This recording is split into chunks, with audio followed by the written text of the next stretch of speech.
biasanya kalau lulusan-lulusan dari neuroeconomics ini pada umumnya terus kerjanya apa? Dan kayak kok feeling gue kayaknya beda sama apa yang lu lakukan sekarang. Dan it's okay, gue pun beda juga gitu. Tapi gue mau tahu aja gitu, biasanya neuroeconomics itu lulusannya ngapain? Banyak yang jadi data lah.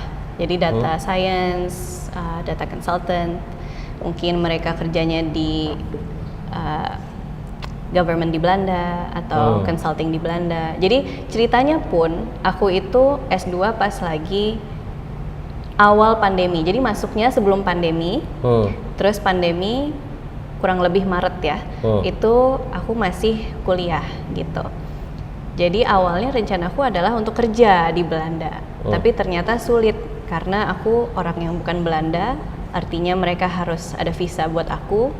Dan mereka lagi hiring freeze atau bahkan lagi cut off, lay off beberapa orang di ekonomi lah di Belanda gitu kan, it's happening everywhere. Jadi aku kesulitan nih untuk mencari apa sih yang mau gue lakukan, gue udah susah-susah S2 kesini segala macam. Nah tadi aku cerita aku S2 tesisnya adalah tentang meditasi itu. Nah jadi aku ngerekam diriku sendiri dengan skrip meditasi yang udah ada di aplikasi yang aku lagi dengerin, aku lupa waktu itu apa, tapi it's based on a book gitu meditasinya. Terus banyak orang yang bilang suara aku bagus buat meditasi gitu, kayak actually feel really good, karena di eksperimennya separuh random dengerin meditasiku, separuh random dengerin hal lain lah intinya gitu kan. Terus yang dapat aku dia langsung bilang kamu cocok loh kayak gini lah segala macam. Terus aku kayak iya ya. Jadi audio itu aku masukin ke Spotify. Jadilah aku bikin podcast Meditate with Samara itu dari situ. Terus aku dapat feedback bagus, bukan dari kenalanku aja, tapi dari orang random gitu, kayak Instagram. Aku nemu ini apa podcast kamu gini-gini, ini membantu aku bisa tidur. Aku kayak oh ya? Gitu. Jadi akhirnya aku bereksperimen untuk bikin meditasi sendiri. Itu buat orang-orang tersayang dan terdekat aku lah, buat papa, buat mama, buat semua gitu. Kayak waktu itu mungkin lagi cemas karena lagi zaman COVID atau lagi khawatir sedih, marah tentang apa, jadi bikin tentang regulasi marah, regulasi sedih, dan itu ilmunya aku pelajarin di S2 gitu. Tetapi nggak secara langsung ke meditasi, tapi kayak pasti kita ngobrolin tentang marah gitu. Kita belajar marah itu di otak kayak gimana, apa yang teraktivasi, gimana cara nguranginnya gitu-gitu.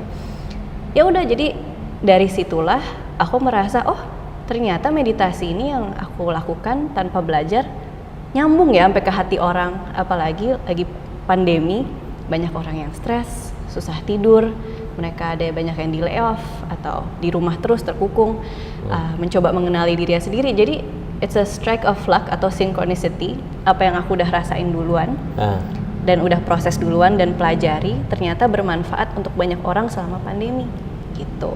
Nah, terus aku dapat feedback, aku akhirnya memutuskan untuk belajar. Jadi ikut teacher trainingnya meditasi, karena semua kan ada ilmunya, ada basisnya.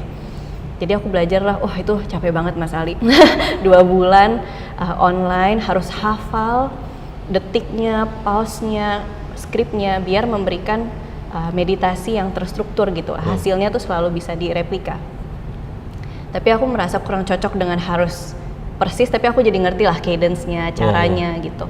Ya udah, jadi lanjutlah sharing tentang mindfulness, meditasi itu ke corporate selama pandemi online gitu.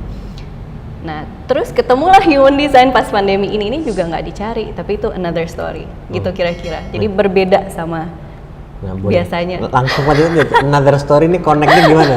Dan mungkin bisa cerita juga human design ini apa buat yang belum paham juga gitu. Oke.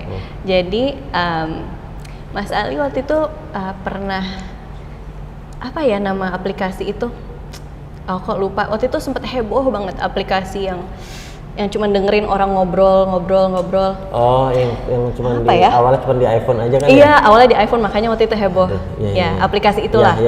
Ya, jadi aku lagi dengerin aplikasi itu yang aku lupa namanya apa, tentang meditasi. Terus speakernya ngomongin tentang human design kayak suatu hal yang orang banyak udah tahu gitu. Aku kayak kok menarik ya ini, apa sih gitu. Akhirnya aku Google, terus oke, ini deskripsinya human design. Jadi kurang lebih human design itu cara kita mengenali diri sendiri, blueprint kita saat lahir, peta energi kita, cara ngambil keputusan, life purpose kita apa. Itu sebenarnya ada kisi-kisinya lah gitu. Terus aku pas Google tentang punya aku sendiri, aku kayak kok selaras banget ya. Kayak selama ini aku kebingungan tentang diri sendiri, bingung cara ngambil keputusan, sering cemas segala macam. Kok ternyata akurat banget ada di sini.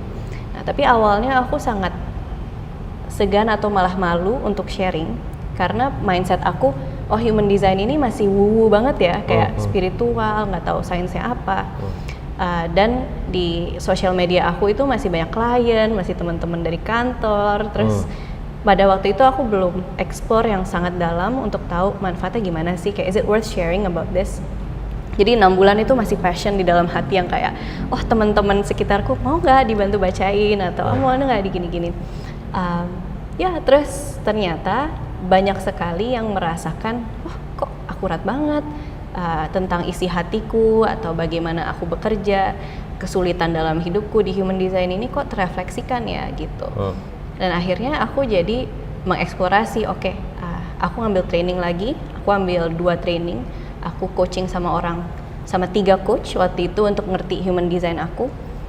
Lalu abis itu aku mulai buka reading, terus aku mulai buka one-on-one coaching, group coaching, sampai sekarang aku lagi nge-training orang-orang tentang human design. Pesertanya alhamdulillah 50 orang, jadi banyak yang tertarik sama hal ini juga gitu, yang mereka juga merasakan banyak yang serupa, kayak human design ini apa sih, kok kelihatannya kayak so up in the air, kayak apa manfaatnya, terus bagaimana cara mengkomunikasikannya dengan mudah dan logis dalam bahasa Indonesia. Karena kalau di Google banyak banget materinya, Instagram juga banyak banget materinya, TikTok semua ada. Tapi bahasanya tuh sulit dimengerti kadang-kadang, gitu. Jadi itu yang lagi aku sharing di training aku, kayak bagaimana mentranslate human design in a way that's beneficial lah, gitu, dan mudah dimengerti, praktis.